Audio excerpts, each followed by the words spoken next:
ওমানে সাইবার জালিয়াতির মাধ্যমে হাতে নেওয়া বিশাল অঙ্কের অর্থ পাচারের একটি সংঘবদ্ধ চেষ্টা নস্যাৎ করে দিয়েছে আইনশৃঙ্খলা রক্ষাকারী বাহিনী। ইন্টারপোলের সঙ্গে যৌথ অভিযান চালিয়ে স্থানীয় একটি ব্যাংকের মাধ্যমে প্রায় ৬৬ লাখ মার্কিন ডলার স্থানান্তরের এই অপচেষ্টা রুখে দেয় রয়্যাল ওমান পুলিশ। বাংলাদেশি মুদ্রায় এ অর্থের পরিমাণ প্রায় ৮১,১৫,০০,০০০ টাকা। ওমান পুলিশের এক বিবৃতিতে জানানো হয়, সন্দেহভাজন এই বিপুল অর্থের উৎস ছিল মূলত একটি এশীয় দেশ।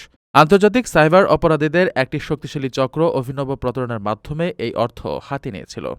এরপর চক্রটি ওমানের স্থানীয় ব্যাংকিং চ্যানেল ব্যবহার করে সেই অর্থ বৈধ করার বা অন্যত্র সরে নেওয়ার চেষ্টা করে। তবে ইন্টারপোল ও ওমান পুলিশের নিখুঁত গোয়েন্দা তথ্যের ভিত্তিতে সময়মতো পদক্ষেপ নেওয়ায় অপরাধীদের সেই পরিকল্পনা ফেস্তে যায়।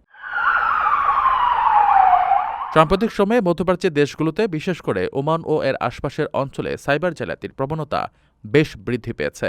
প্রায়ই সাধারণ মানুষ ও বিভিন্ন প্রতিষ্ঠানকে লক্ষ্য করে ফিশিং লিঙ্ক, ভুয়া লটারি মেসেজ, লোভনীয় বিনিয়োগের প্রলোভন কিংবা ব্যাংক কর্মকর্তা সেজে ওটিপি বা পিন নম্বর চুরির মতো ঘটনা ঘটছে। গত কয়েক মাসে ওমান পুলিশ এ ধরনের বেশ কয়েকটি স্থানীয় ও প্রবাসী প্রতারক চক্রকে গ্রেফতার করেছে। রয়্যাল ওমান পুলিশ জানিয়েছে, দেশের অর্থনীতি ও সাধারণ মানুষের নিরাপত্তা নিশ্চিতে এ ধরনের অভিযান অব্যাহত থাকবে। পাশাপাশি যেকোনো ধরনের সন্দেহজনক আর্থিক লেনদেন, অপরিচিত ফোন কল বা মেসেজ লিঙ্কের বিষয়ে সাধারণ নাগরিক ও প্রবাসীদের সর্বোচ্চ সতর্কতা অবলম্বনের পরামর্শ দিয়েছে প্রশাসন।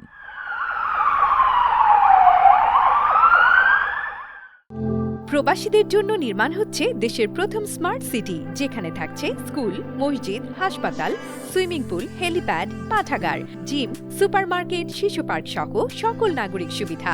মাত্র ৩০ লাখ টাকা বিনিয়োগে মিলছে আকর্ষণীয় ফ্ল্যাট। প্লাটিনাম ইনভেস্টরদের জন্য ঢাকা বিমানবন্দরে ভিআইপি প্রোটোকল সুবিধা।